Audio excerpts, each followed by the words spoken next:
You might be feeling like me, a little frustrated, maybe a lot frustrated. Wasn't it just 2 weeks ago that the price of silver was flirting with $25 per ounce, and today we're flirting with $21 2 weeks later? And what about gold? It was right up near $1,950 per ounce, down over $100 per ounce as we speak. What is going on? What has caused this somewhat precipitous, I think we can call it that, decline in the price of the precious metals over the last 2 weeks? And more importantly, the icing on the cake, what happened this morning that really is a bunch of, I have no other way to say it to you, but BS that really kicked the precious metals down the road, further down in price. We're going to talk about that and why what happened this morning is really crazy. We got a lot to cover. Let's talk about it right now.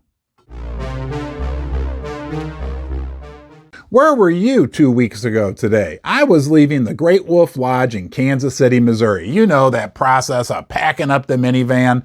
But in the back of my mind was the fact that Jerome Powell was going to announce the interest rate hike, and I was concerned about how that might affect the price of silver and gold. Initially, when he announced it, the price of gold continued its march higher. But Thursday, that would be 13 days ago today, the rug got pulled out from underneath the price of gold and silver, and it's been a downward march ever since. Painful, right?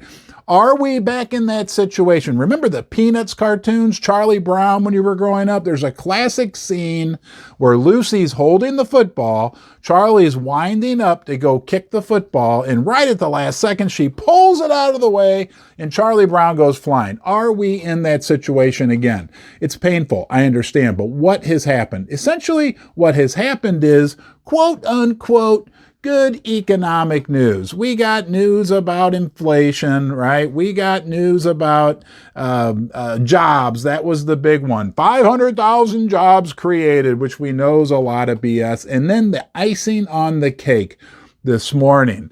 They reported January retail sales. And guys, this is crazy and astounding. Retail sales supposedly increased significantly in January.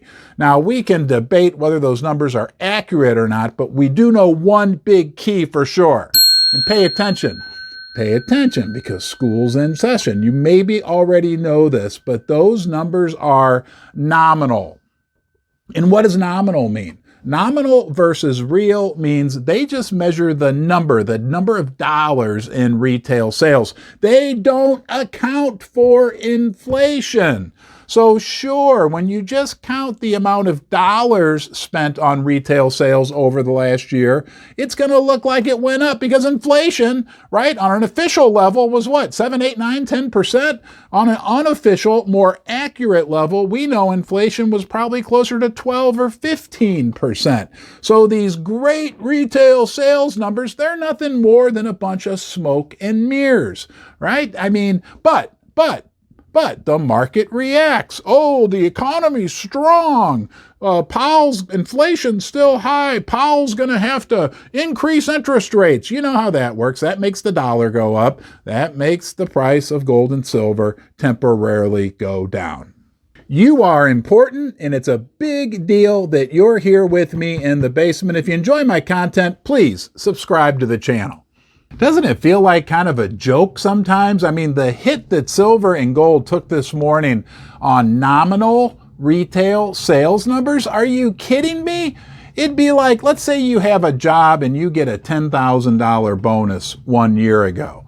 And over the next year, inflation takes off, hyperinflation. Everything goes up by 100%, right?